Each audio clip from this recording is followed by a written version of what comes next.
সমর্থক সবাইকেই ভারতের কমিউনিস্ট পার্টি মার্ক্সবাদী সিপিআইএম এর পক্ষ থেকে খড়গপুর শহর পশ্চিম এরিয়া কমিটি, পশ্চিম মেদিনীপুর জেলা কমিটির পক্ষ থেকে আন্তরিক শ্রদ্ধা এবং অভিনন্দন জানিয়ে খুব সংক্ষেপে কি একটা বক্তব্য আপনাদের সামনে উপস্থিত করতে চাই। ভারতের কমিউনিস্ট পার্টি মার্ক্সবাদী সিপিআইএম এর পশ্চিম মেদিনীপুর জেলা কমিটি, খড়গপুর শহর পশ্চিম এরিয়া কমিটি এই ঘটনা তীব্র ভাষায় নিন্দা করছে।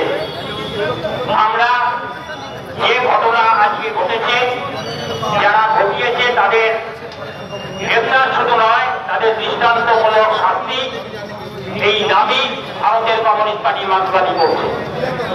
আজকে ইন্দ্রাতে আমাদের মিটিং ছিল এই বিষয়কে কেন্দ্র করে। সেখান থেকেই আমাদের সিদ্ধান্ত হয় আজকে নাগরিক সমাজের যে মিটিং, সেই মিটিংয়ে আমাদের সমর্থক কর্মীরা তারা সবাই আসবেন এবং কর্মী সমর্থকরা সকাল থেকে ভিডিও দেখার মধ্য দিয়ে অনেকেই আমাকে ফোন করেছিলেন যে সিপিআইএম এর রাজনৈতিক অবস্থান এই প্রশ্নে কি। আমরা খুব দৃঢ়তার সাথে এই কথা বলেছি। আমরা যে ঘটনা ঘটেছে আজকে খড়গপুর শহরের বুকে, সিপিআইএম এর পক্ষ থেকে আমরা তীব্র ভাষায় এর নিন্দা করছি। আমরা যখন এখানে সমবেত হয়েছি তখন আরেকটা টিম খড়গপুর মহকুমা হাসপাতালে অনিন্দার সাথে দেখা করতে গিয়েছেন। দীর্ঘ 40 বছর ধরে একসাথে রাজনীতি করছি, বলে দিল খড়গপুর শহরের বুকে এইরকম ধরনের ঘটনা আমি অন্তত দেখিনি। আমার থেকেও যারা বয়স্ক, যারা দীর্ঘদিন ধরে রাজনীতি করছেন, তারাও এই ঘটনা দেখেছেন কিনা আমার অন্তত সন্দেহ আছে। গোটা পশ্চিমবাংলায় এরকম একটা অবস্থা তৈরি করে দেওয়ার চেষ্টা করা হচ্ছে। অনেকে বলছেন যে এই রাস্তাতে ঘটনা ঘটলে কেন তো কোনো প্রতিবাদ করলো না। গত 11 বছর ধরে পশ্চিমবাংলার মানুষের মধ্যে এই একটা অবস্থা ঢুকিয়ে দিয়েছে মমতা ব্যানার্জির সরকার যে তুমি যদি প্রতিবাদ করো তাহলে তোমারও বিপদ হতে পারে। মানুষ এখন প্রতিবাদের রাস্তা ভুলে গেছে। তার জন্য মানুষ হিসেবে লজ্জা লাগার কথা প্রত্যেকে।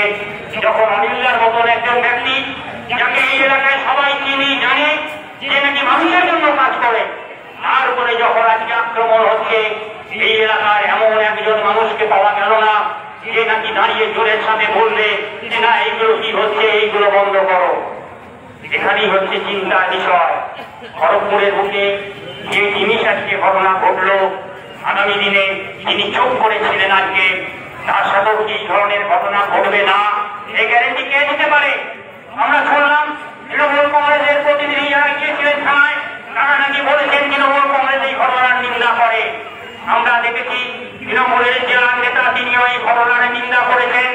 আমরা কয়েকদিন আগে এই পশ্চিম বাংলার বুকে ঘটে গেছে কসবায় যে ঘটনা ঘটে গেছে, ল কলেজের ঘটনা আমরা সবাই জানি। কলেজের মধ্যে একটা ছাত্রী ধর্ষিতা হয়েছে, তার প্রতিবাদ যখনই যে করতে যাচ্ছে সেখানে পুলিশ নির্মমভাবে তাদেরকে বাধা দিচ্ছে।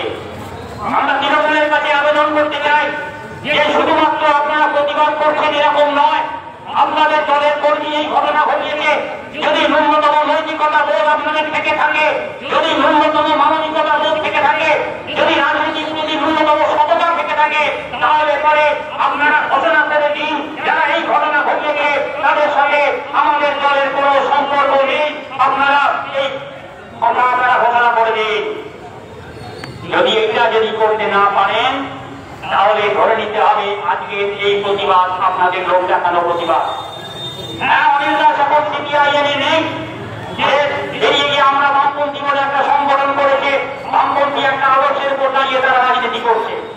যদি রাজনীতি নাও করে থাকে অনিন্দা, আমি যদি রাজনীতি নাও করে থাকি, একজন 60 বছর 65 বছর বয়সী লোককে সে তৃণমূল হতে পারে, বিজেপি হতে পারে, হিন্দু হতে পারে, মুসলিম হতে পারে, এই এলাকার ব্যবসায়ী হতে পারে, এই এলাকার ব্যবসায়ী হোক না কেন, যে মানুষই হোক না কেন, আমার এই অধিকার জন্মায় না যে তাকে রাস্তার মধ্যে ওই রকম নৃশংসভাবে আক্রমণ করার। এটা ঠিক। আমরা মনে করি অনিল দাস একটু অন্য টাইপের মানুষ, অন্য ধরনের ছেলে যদি হতো ওই 4-5 জনকে মোকাবিলা করার মতন ক্ষমতা অনিল দাসের ছিল। একজন মহিলা হয়ে পুরুষের গায়ে হাত দেয় কি করে?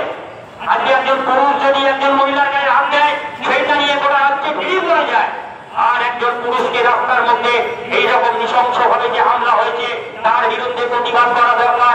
যে সিপিএম, যে কংগ্রেস, যে তৃণমূল কংগ্রেস, যে বিজেপি দেখবেন না যে রাজনৈতিক গন্ডগোল অনেক হয়েছে আমাদের সাথে, তৃণমূলের সাথে গন্ডগোল হয়েছে, কংগ্রেসের সাথে গন্ডগোল হয়েছে, গন্ডগোলে হাতাহাতি হয়েছে, হত্যাবস্তি হয়েছে, কিন্তু কোন রাজনীতি নেই। অথচ একজন রাজনৈতিক দলের নেতাকে এই নৃশংসভাবে এই আক্রমণ খড়গপুর শহরের বুকে এর আগে কখনো ঘটেনি। এই আজকে আমরা একটা প্রতিবাদ করব, তারপরে সবাই যে যার চলে যাব, কালকে থেকে আবার যে যার সব ঘরের কাজে লেগে যাব। আমরা দেখেছি আরজিকর কলেজে যখন ছাত্রীটাকে যখন ওইভাবে নৃশংসভাবে ধর্ষণ করে হত্যা করা হয়, তারপরে আস্তে আস্তে করে মানুষ নিজের কাজ নিয়ে ব্যস্ত থাকে, প্রতিবাদের রাস্তা থেকে আমরা সরে যাচ্ছি। আজকের এই প্রতিবাদ সভা তখনই সফল হয়ে উঠবে যদি আমরা এই সিদ্ধান্ত নিতে পারি যে খড়গপুর শহরের বুকে যখনই যেখানে এই ধরনের ঘটনা ঘটবে আমরা সবাই একত্রিত ভাবে আমরা এই ঘটনার প্রতিবাদ করব। আমরা ব্যর্থহীন ভাষায় আমি আবার বলতে চাই, যে ঘটনা ঘটেছে তা খড়গপুর শহরে খড়গপুর শহরের অধীনে এই ধরনের কোনো ঘটনা ঘটেনি। আগামী দিনে এই ঘটনার বিরুদ্ধে সিপিআইএম এর পক্ষ থেকে যত দূর যাওয়া সম্ভব তত দূরই আমরা যাব, সেই প্রতিবাদের রাস্তা দিয়ে আমরা থাকবো। এই কথা বলে আপনাদের সকলকে সংগ্রামী অভিনন্দন জানিয়ে আমি আমাদের কথা শেষ করলাম। ইনকলাব জিন্দাবাদ, সিপিআইএম জিন্দাবাদ।